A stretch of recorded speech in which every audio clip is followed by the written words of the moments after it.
Hello, everybody, and happy Thursday evening to you. We are almost to Friday. We have a lot to talk about coming up on News 5 now. You know, those Stanley mugs, they're so popular. Well, before you put one out under the Christmas tree, millions of the trendy mugs are being recalled. I'm going to tell you why. Plus, the work of a real life Grinch that could delay some holiday packages for real. And the reason a judge gave today as she found a man not guilty for trying to kill his child, found him not guilty of attempted murder. We've got these stories and much more. Hey, y'all, it is time for News 5 at 5:30. News 5 now at 5:30.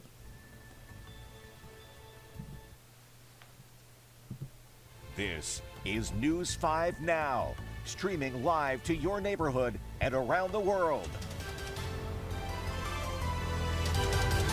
Hello, everyone, and thanks for being here with me for News 5 Now. I'm Roseanne Haven, and I'm so happy to be with you on this Thursday evening. This is where we check in and we talk about the big stories of the day. We share some of your questions or answers to our question of the day and see how you voted in our Facebook poll. Let's go ahead and get it started as we count down the big stories we are following for you right now. Number 5. Stanley recalling more than 2 million insulated mugs. Do you have one of these or know someone who has like one in every color? Well, they need to know this. The Consumer Product Safety Commission says the mugs are being pulled off the shelves, some of them because of a burn risk.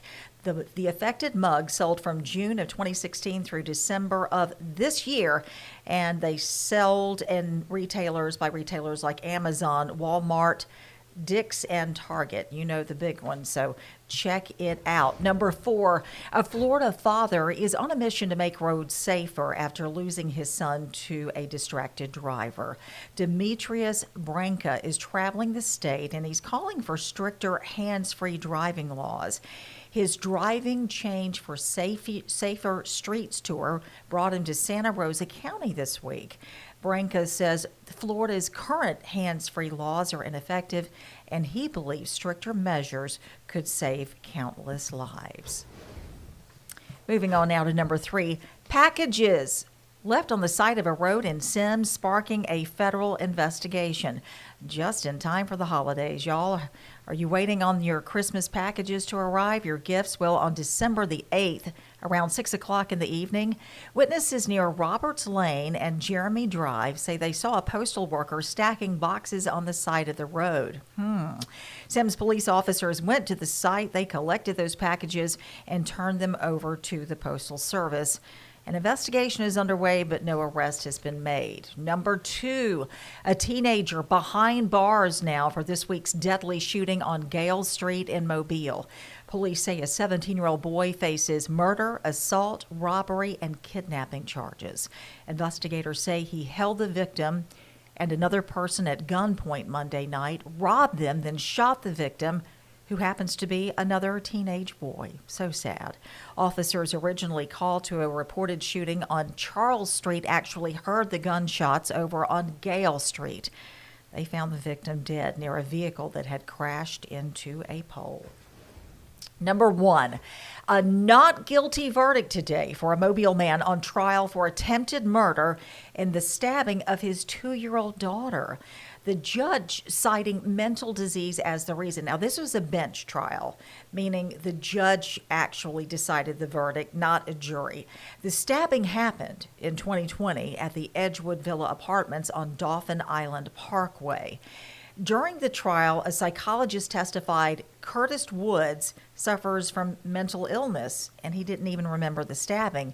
But the doctor added Woods was in a psychotic state and thought his daughter was a sacrifice, but he didn't remember the stabbing. The judge is sending Woods to a facility for more evaluation and treatment. Woods' mother telling us in court that the now 6-year-old child is living with other relatives. Thank goodness the child did not die in that attack. And that's a look at our big stories at this hour. Now it's time for us to talk about the question of the day. We want to see some of your answers. Porch pirates. Man, I can't stand a thief. I know you can't either, but porch pirates stole $12 billion in goods last year. We want to know, do you have a plan to prevent holiday gift theft?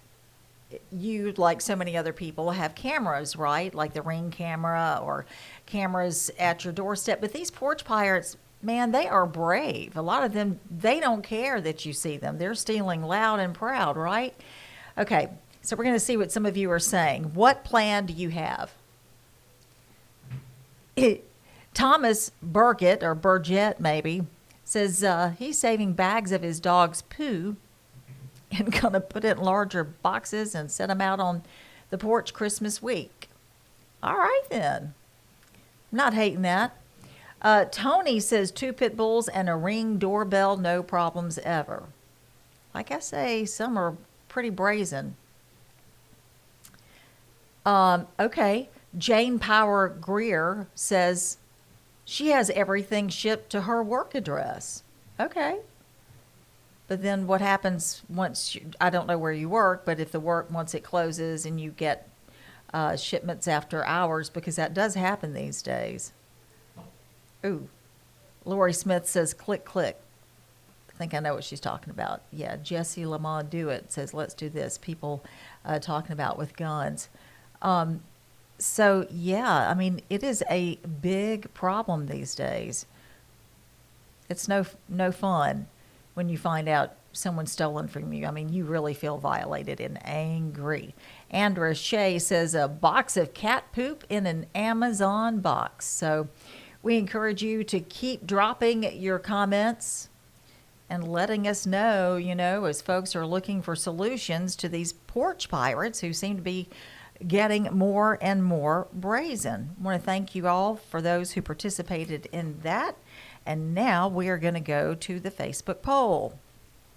One local lawmaker is looking to put child rapists up for the death penalty, to where you don't have to kill someone to get the death penalty. He wants, if you have violated a child under the age of 6, sexually violated, that you should be put to death.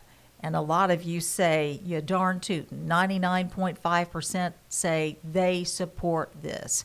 Only 5.5% say no. I want to thank you all for your feedback. And now this is what we're going to ask you to do is, if you haven't already, go to our Facebook page, WKRG News 5, and like it. And we encourage you to participate in our next poll, our Facebook poll. Actually, our next question of the day first. I get a little out of order, so hang with me. What is your least favorite part of the holidays? I'll tell you mine. It's so much going on. You feel like you can't do it all, but you always do. It's all the stress of it. So much to do, but then it's fun and it's worth it, usually. And we want you to vote in our next Facebook poll. But what is your least favorite part of the holidays? Okay, I'm going to be paying attention to this too. We also want you to vote on, should violent crime convictions hinge on a suspect's mental state? Okay, like we just had the story of the man he was found not guilty of attempted murder and the stabbing death of his then 2-year-old. So should you think a mental state should play a role in that? Look forward to finding out the results. I want to know what you have to say. In the meantime, please make sure your TV is turned on to Channel 5, WKRG. You can catch the rest of the CBS Evening News. And at 6 o'clock, I hope you'll join me. I'll be there along with Peter Albrecht, our chief meteorologist at Bloodsworth, and our sports director, the lovely Simone Eli. I hope you're having a wonderful Thursday and getting whatever Christmas shopping you have to get done. I have so much to do.